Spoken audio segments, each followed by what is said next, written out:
Big explosions in Warframe are fun because, well, they're highly effective and they're big explosions. But perhaps one of those two reasons is gone now, the highly effective part. Throughout the course of 2022, there were two primary weapons that essentially dominated the game, the Kuva and the Kuva Bramma. Unfortunately for us, in more recent times, we had a pretty egregious ammo nerf that was aimed more at Asian farmers rather than the actual game, which put an end to the reign of these great weapons. But the question still is, can it get the job done? Can I run Steel Path? And today we're going to be answering those questions in this short format build update. Now I understand you may have more questions. Why do we use these mods, not those mods? And how does the weapon function? Yada yada. If you want to see the full build guide, link the cards right now. Just bear in mind that the ammo isn't exactly what it used to be. Now the build for the Bramma itself, the maximum theoretical build, is still the same as before. Yes, we're going to be using a Bane mod because we are giving the weapon the best chance it can at winning, even though I don't really like these mods. You can use flat damage instead if you don't like it, or anything else. It's essentially the same approach you take to the Tsar for the most part. Now we're going to be hopping over into Steel Path, a survival over in the Void, and let's see how the weapon performs.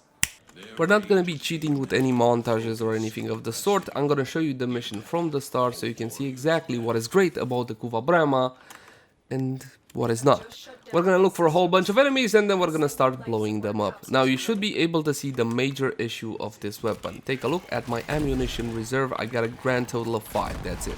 Now thankfully for me they decided to bunch up, which is absolutely fantastic. We're going to be using Citrine for this one because Citrine is the latest release Warframe, and thankfully Digital Extremes did a fantastic job with her. If you're interested in more on Citrine, everything you need to know, optimal build, yada yada, the works, link the cards right now. I got 5 ammo over there, so essentially I gotta kill things all the time and pick up ammo so the excellent slot on my weapon can continuously work. We're talking about vigilante armaments that will alleviate some of the issues of the weapon, which is, well, one issue, the actual ammo per se. Now this is a pretty good choke point and I can spend some time over here. I can even get big crits like this. Not optimal, however, when it comes to the Kuva Bramma, and not only, you want to aim for the feet and try to get as much damage in your targets as you can. We are also using the Panzer Vulpaphyla, and right now I am continually keeping up my ammunition. As you can see, it's 5 continuously because I'm getting a whole lot of kills with a single shot. However, the higher you go in level, the bigger a problem this will become, because let's be honest, levels in the thousands, you're not gonna one-shot them. It's as simple as that. The way you one-shot them, if you can, is to remove their defenses, and by removing their defenses, the primary issue is the armor, and you can do that with something like a pillage build on Hildrun. It's totally possible. But for now, let's enjoy the Kuva Bramma in all its glory. Big explosions, a whole lot of projectiles, absolutely annihilating whatever stands before you. We also got Prime Firestorm, which was nerfed from, I believe, 65% down to 40 something, and thankfully, since we are using Citrine, self-damage is a non-issue, as you can see. Pretty good, isn't it? Pretty goddamn good. The problem is, again, the ammunition. If you can get past that, if you don't need to do levels in the 1000, 6000, 7000, whatever thousand, you should be good enough like this. As you can see, the ammo keeps staying at 5, and I can keep doing this for a pretty lengthy amount of time. So is the Kuva Bramma a bad weapon now? Is it unusable? Of course not.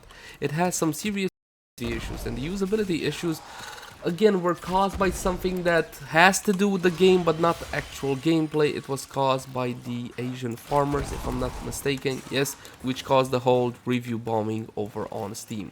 That's a scandal I don't wish to get into. Unfortunately, it did affect the game in a gameplay perspective, in a fun perspective, because not having ammo to use your weapons, no matter how you slice it, is simply unfun. And that's just my 2 cents on that subjective matter. You guys let me know in the comment section down below how you feel about it. I mean, I know, you can always pull out your melee and do this. Sure. You see, I can spam that button to my heart's content really quickly, attack speed unimaginable, and it'll still be fine because there's no ammo there. I don't even have to aim it. Granted, not that you actually aim the Kuva Bramma, yes? So you can always switch to another weapon. I believe that in more recent time the design language of Digital Extremes was please use your entire arsenal, or let's make them use their entire arsenal, even if they don't really want it. So there you go. Oh, keep in mind, when you're playing Citrine, use your 1 as well. I keep forgetting that. Use your 1 to prep them to get your extra everything and all whatnot. Extra energy orbs, extra health orbs. Now I'm waiting and I'm drawing out for time so we can meet a Acolyte so you can see what the weapon can do versus your average run-of-the-mill Acolyte. This, however, is a good choke point, and we can just essentially chill out here and blow things up, including those big Eximas that got 2-shotted there, if not. I could have waited for the procs, but again, in actual gameplay, you shouldn't really wait for the procs as long as you have the ammo. I'm firing as often as I can for the most part, and as you can see, ammunition still stays at 5, so it's not really a concern. You can actually use Ammo Drum on this one. Yes, I know that sounds like a meme suggestion, but if you're finding yourself you got ammo issues, 2 things you can do. Ammo Drum, and you can switch to Prime Arrow Mutation instead of Vigilante Armaments because that one is more effective, yes? So bear that one in mind. Let's see what we got. We got Mania up in here. We're gonna shoot him as soon as I see him. Mania? What are you? Oh, behind me. Get out of the way, I'm trying to shoot this guy. That's the guy, I shot him and he died. That's pretty much what the Bramma can do versus Acolytes. The Bramma is still a fantastic weapon. The Bramma can still absolutely destroy whatever stands before it in a single shot. But yes, it does have usability issues, and I'm fully aware that when you run out of ammo and you want to blow something up and it switches to your secondary, you're probably not going to be all that happy and might switch to a different weapon. Now, the Tsar, on the other hand, has far less issues with this because it has a greater ammo pool than the Bramma. You want to see how it can handle in 2023 with the ammo everything? Look at the cards right now. And I do believe, my friends, that is pretty much all I wanted to say. Thank you so much for watching. Like, favorite, share, and subscribe if you enjoy the content. If you got any feedback for me, let me know in the comment section down below. I'll see you guys in the next one. Bye-bye. I'm gonna keep on shooting things until I reach 8 minutes because YouTube wants me to, essentially. So, there you go. I enjoy the weapon. I always have enjoyed the weapon when it was completely overpowered, and I still enjoy it now when it's not completely overpowered. Keep in mind that it's not the first time that the Bramma gets a nerf. It's a fantastic weapon. It's big bada boom explosion. Granted, it may cause some stutters in your computer if you don't have a strong enough graphics card, but you know what? At the end of the day, I think it's worth the sacrifice. I mean, look at this. How is that not absolutely beautiful? How could you not love something like this? If you haven't tried the Bramma yet, go get yourself one. I would recommend you watch the full guide on it, okay, so you know exactly what progenitor to get, okay, what are your options, and what you should look for, and how the weapon actually functions, and how you can achieve such amazing, glorious damage. Here's the thing, my friends. You don't need the best of something to have fun in Warframe. You don't need the best of something to be effective in Warframe.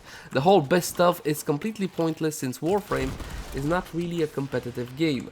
Oh, now of course, if you want your EP to be stroked a little bit, I totally understand that, and you can go for something like this. But just simply play the weapons and the Warframes that you like. I guarantee you will have a much better time than the whole meta this and meta that, because the meta is not made to be fun.